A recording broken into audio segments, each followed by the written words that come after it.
Hello, नमस्ते। कैसे आप सब। आज की हमारी कहानी है चोरी। शुरू करने से पहले please do subscribe my channel. चलिए दोस्तों, कहानी शुरू करते हैं। रीना अपनी सास के कमरे की सफाई कर रही है। तभी उसकी सास की फ़ोटो के पीछे उसे कुछ दिखता है। अरे, ये तो वही अंगूठी है जो परसों खो गई थी। ये यहाँ क्या कर रही है, रीना खुद से ही बोली। फिर उसके सामने परसों के दृश्य चलने लगे। अभी 2 दिन पहले की ही बात है। रीना की बड़ी बहन सुमन उससे मिलने आई थी। तभी जानकी देवी गुस्से में रीना के कमरे में आती है और कहती है, रीना, मेरी सोने की अंगूठी नहीं मिल रही है, तुमने देखी क्या? ये सुनकर सुमन बेचारी घबरा जाती है, आंखें नीचे कर लेती है। रीना हैरानी से अपनी सास को देखती है पर समझ नहीं पाती कि क्या कहे।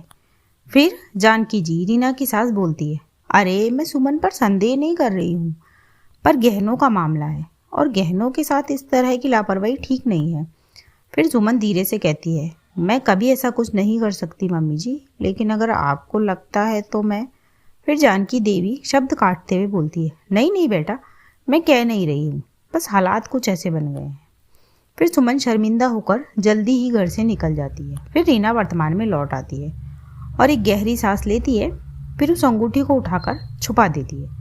फिर कुछ 2 दिनों के बाद जानकी देवी चिल्लाती है। सब घर वाले इकट्ठे हो जाते हैं। फिर जानकी जी सबसे कहती है, अरे, मेरी अंगूठी गायब है। तब रीना तपाक से कहती है, कौन सी अंगूठी? फिर जानकी जी कहती है, अरे, मेरी सोने की अंगूठी। तब रीना कहती है, मम्मी जी, एक बात बताइए, आपकी अंगूठी कितनी बार चोरी होती है?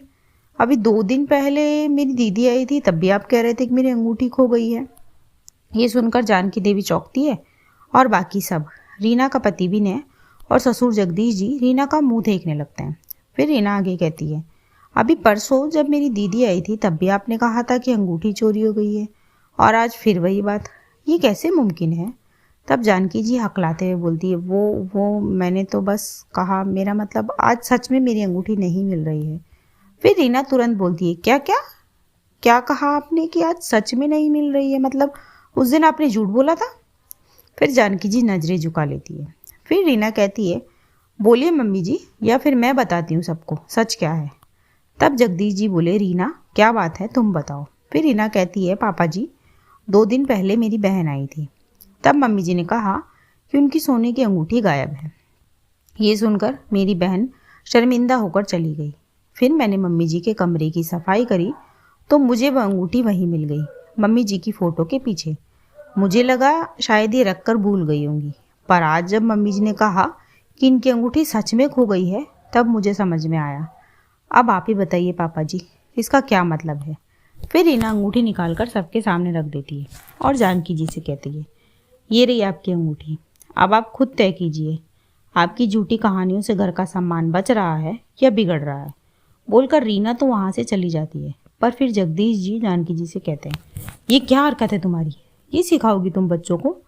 क्या बहू के मायके वाले से तुमको इतनी परेशानी है? और अगर है तो मैं इन दोनों बेटे बहू को अलग कर देता हूँ, फिर वो अपने घर पर अपने मायके वालों को बुला लेगी। बोलकर जगदीश जी भी चले गए।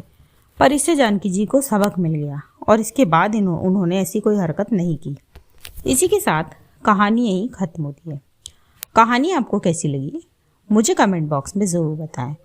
ऐसी ही और कहानियाँ सुनने के लिए मेरे चैनल KNYK हिंदी कहानियाँ को सब्सक्राइब ज़रूर करें। थैंक यू सो मच दोस्तों, thanks for watching. Do like, share and subscribe my channel. Thank you so much.